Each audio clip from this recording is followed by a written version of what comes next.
My experience is on two sides really, because I was aware of the care that went on for people without knowing it was A1 that was carrying it out.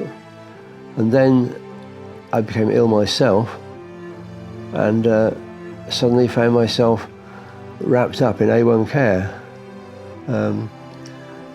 I had a really nasty accident at the beginning of the year. I fell down a full flight of stairs, rolled over backwards several times, and I was spat out into the hallway, and there I lay.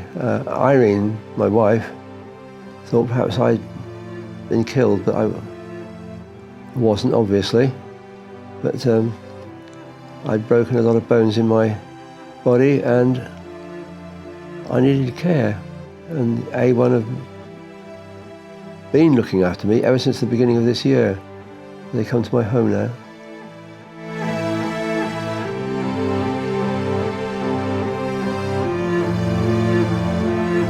Well, it's a focal point in the day because they come twice, and obviously they give us an idea of what time they're going to come, so we're expecting them. And it's a prompt to look after myself because they give me certain goals, and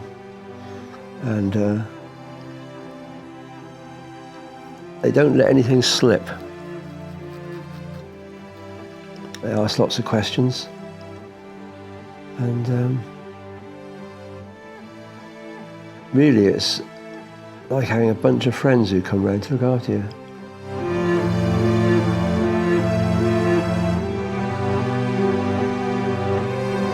Possibly honesty, because they cannot care for me if I'm not honest with them about my health and my circumstances.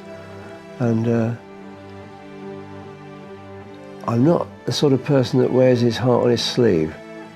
And a lot of what they do is to get you to just take your heart out for a little while, pop it on your sleeve and tell them.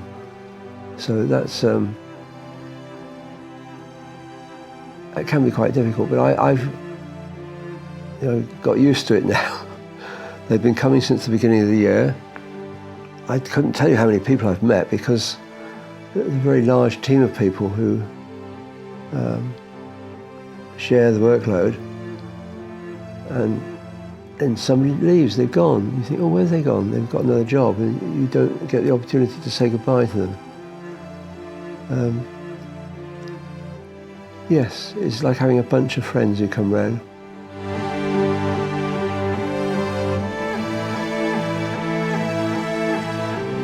Wasn't quite like that. We were receiving care from the local council, and that care had to come to a close.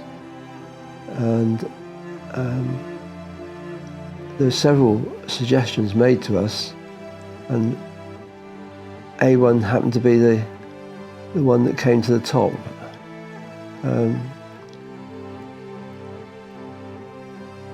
I can't recall exactly how it was suggested to us that A1 care come, but clearly it was, and we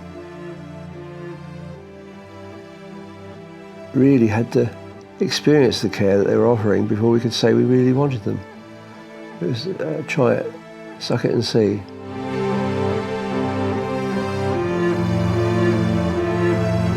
Well, generally hear the front door being unlocked. Somebody comes in and they start saying, "Oh, hello, we're here."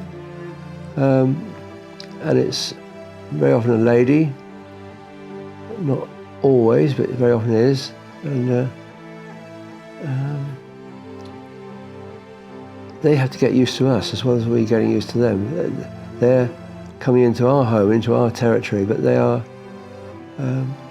perhaps keenly aware of that, so they're not forceful in their approach. They're quiet, gentle, and the approach always begins at the front door. Well, I don't open front doors, I can't get to them. So they're able to let themselves in because they know where the key is. And Irene's usually first on her feet, or you always are. I don't get on my feet, do I? I get on my wheels. Yeah.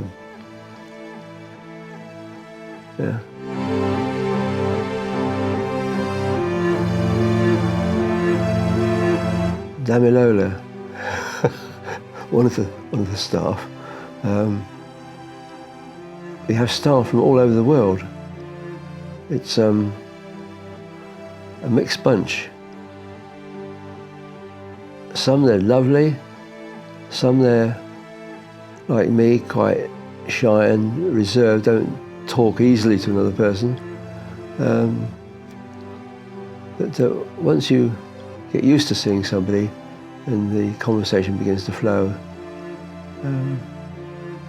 some of them are very, very, very humorous, very funny.